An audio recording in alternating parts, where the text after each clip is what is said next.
नमस्कार, मैं हूं प्रीति सिंह। स्वागत है आप सभी का संस्कृति यात्रा के इस नए अध्याय में। ये यात्रा है भारत भूमि की, जिसे कुदरत ने न केवल सौंदर्य से नवाजा है बल्कि प्राकृतिक संसाधनों से भी समृद्ध किया है। इन्हीं प्राकृतिक संसाधनों ने भारत की अधिकांश भूमि में मानव जीवन को संभव बनाया है।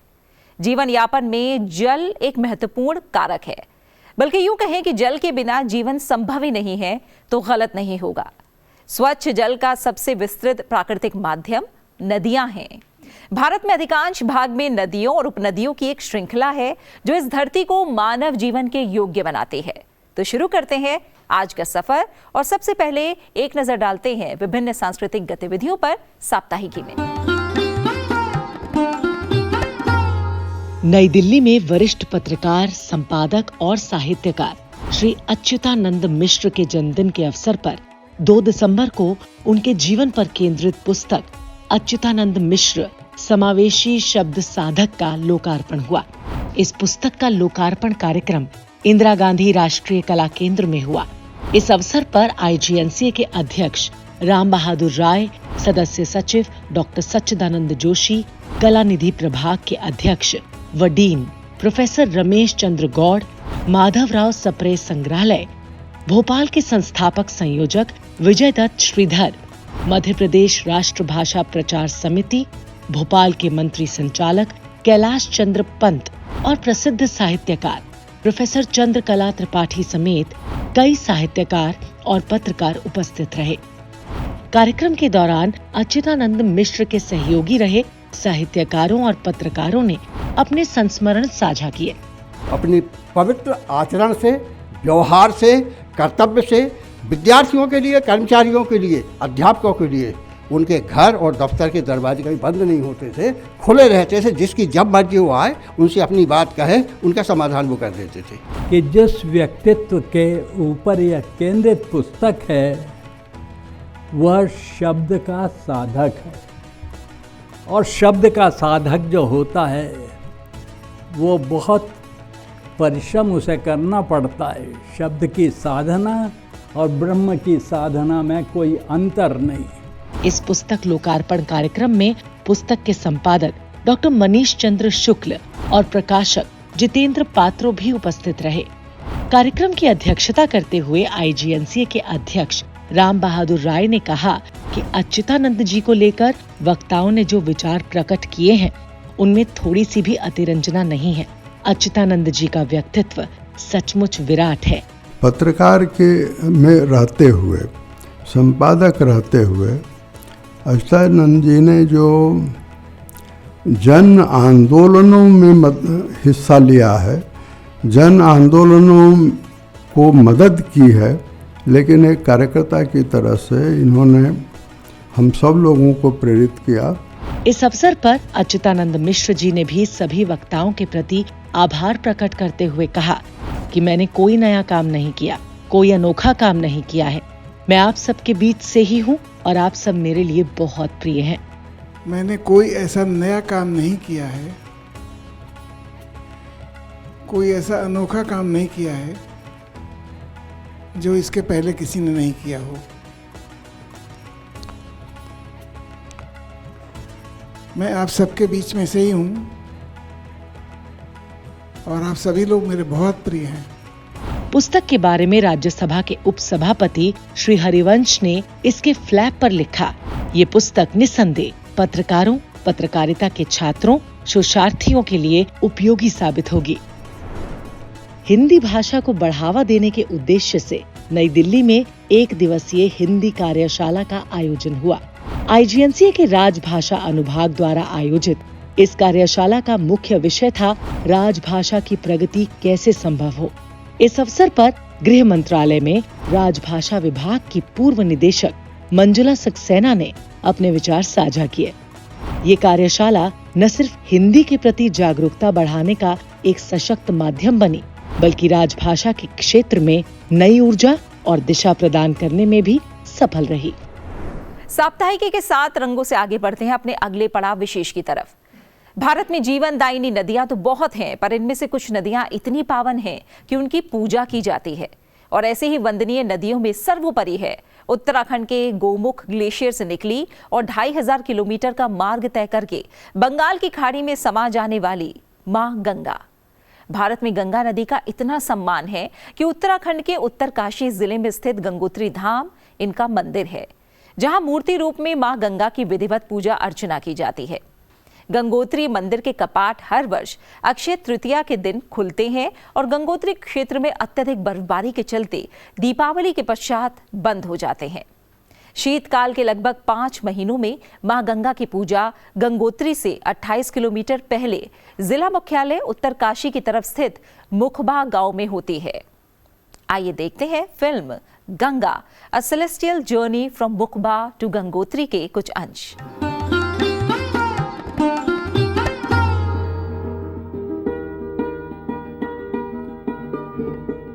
The iconless temple of Gangotri would await her return within the long silence.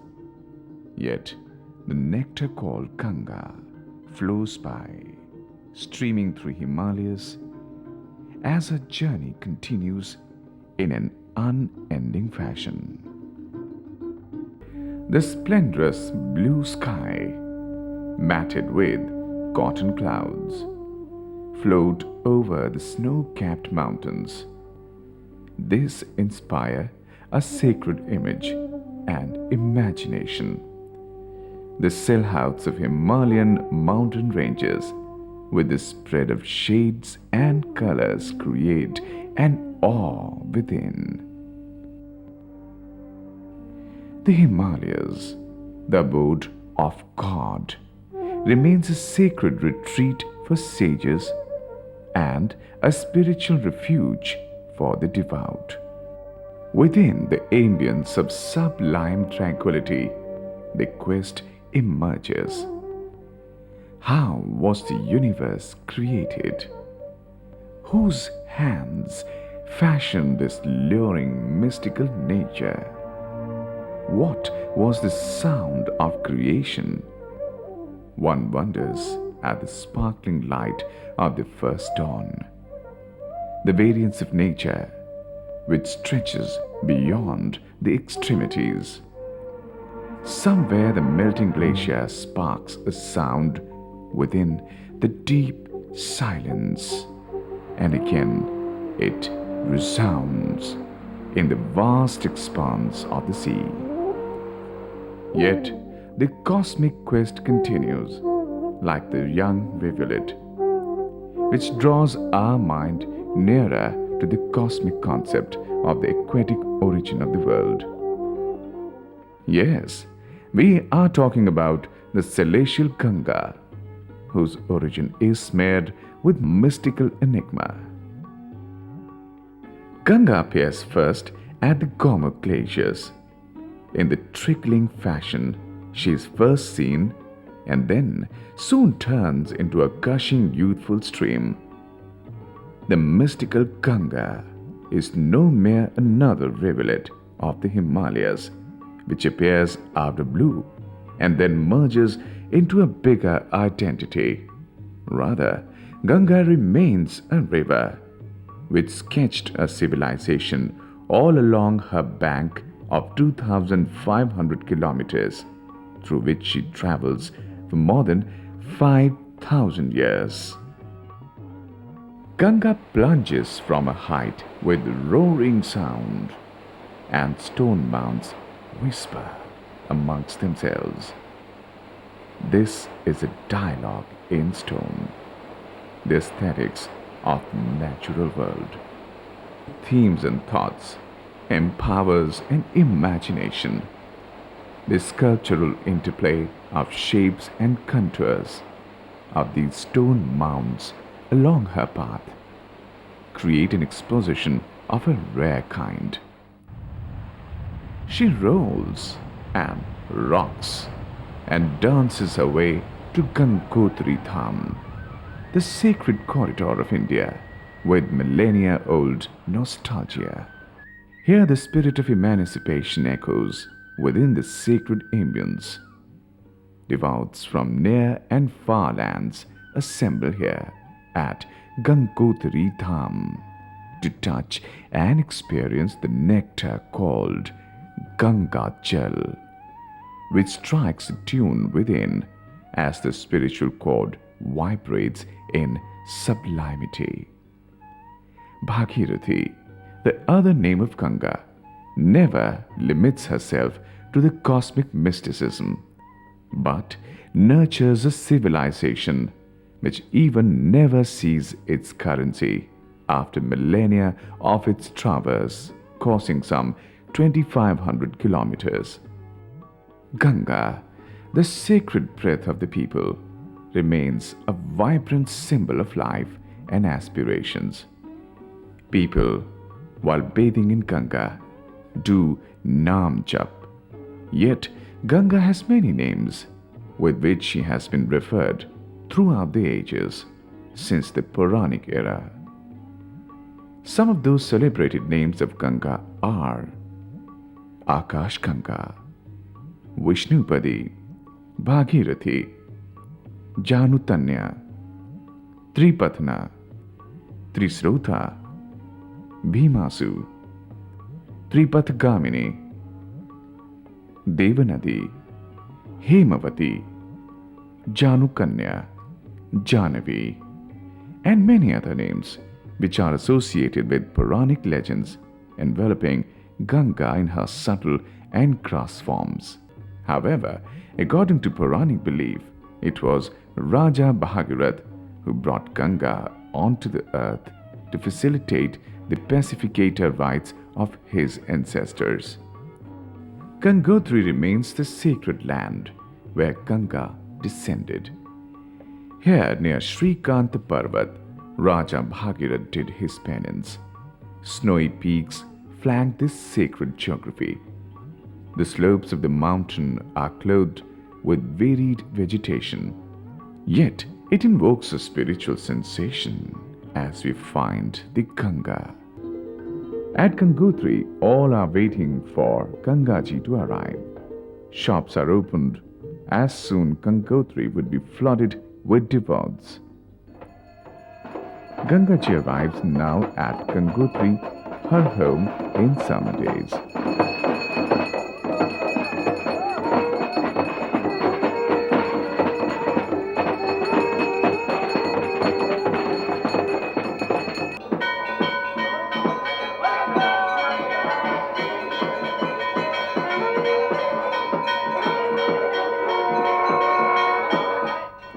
Meanwhile, after a long wait, devotees with deep reverence now enter one by one to have her darshan.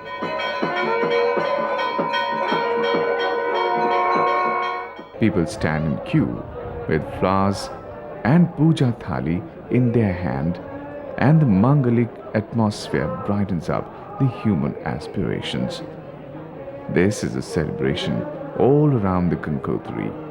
Thus, Gangotri Dham, since ever, remains a breathing and bathing ground for spiritual inspirations and aspirations. The historic temple of Gangaji besmears all with her blissful spell. Then in winter, it starts snowing. The day after the Deepavali, Gangaji would again retreat to Mukhba, her winter abode. The iconless temple of Gangotri would await her return within the long silence. Yet the nectar called Ganga flows by, streaming through Himalayas as her journey continues in an unending fashion. अभी आप देख रहे थे जीवनदायिनी मां गंगा की यात्रा। बहती नदियों की कलकल ध्वनि में एक संगीत भी है जो भारत की आत्मा में रचा बसा है।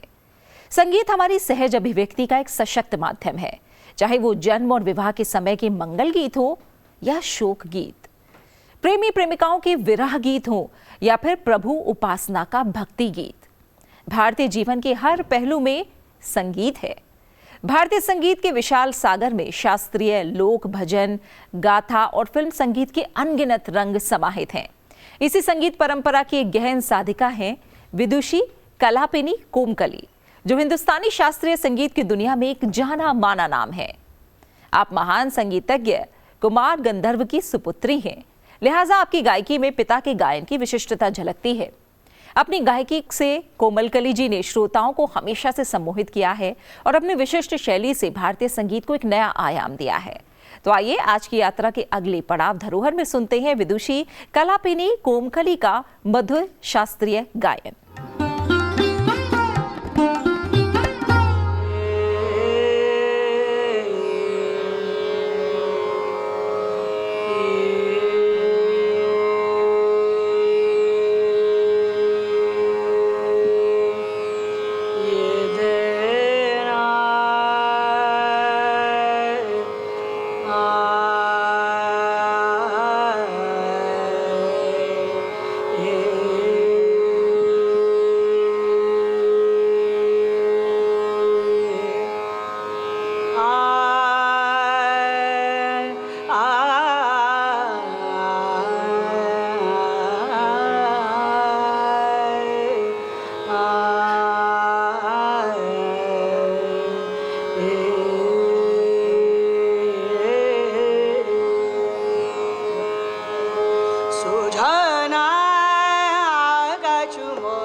विदुषी कलापिनी कोमकली और उन जैसे संगीतकारों ने ही भारतीय शास्त्रीय संगीत की धरोहर को सहेज कर रखा है।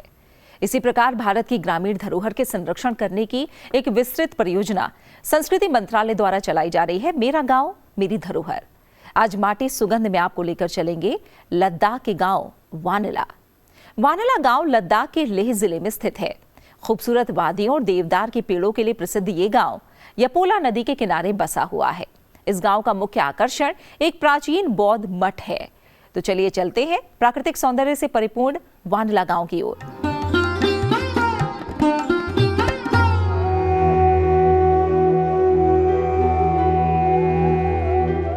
वनला, जो अपनी 1000 एडी की मोनेस्ट्री और अपने दियोदर के पेड़ों के लिए काफी प्रसिद्ध है।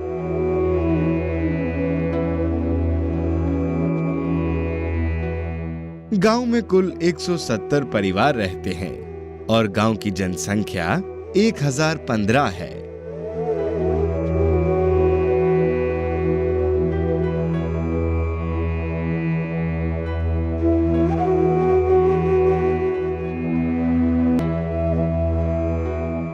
पानी, बिजली, गैस की आपूर्ति और स्वच्छता जैसी सभी बुनियादी सुविधाओं का गांव में बहुत अच्छे से ध्यान रखा गया है। बच्चों की उचित शिक्षा के लिए गांव में एक स्कूल उपलब्ध है।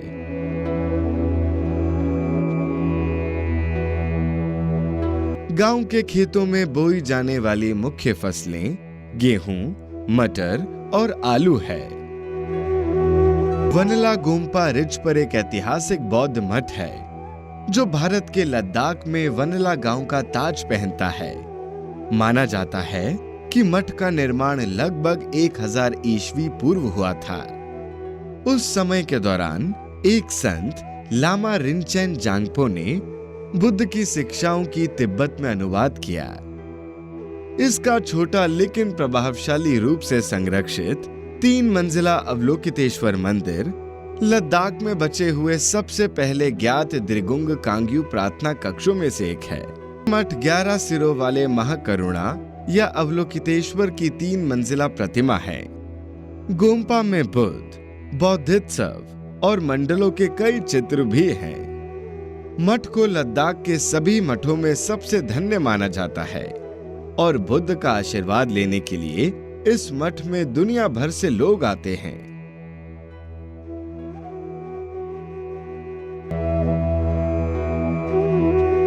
2015 में आई बाढ़ ने वांगला गांव को भी प्रभावित करा, जिनके अवशेष अभी भी देखे जा सकते हैं।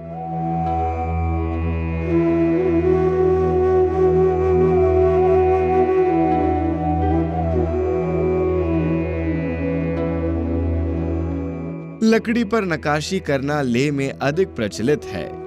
घरों की खिड़कियां, दरवाजे और मेजों पर छोटी छोटी नक्काशियां और चित्रकलाएं देखने को मिलेंगी।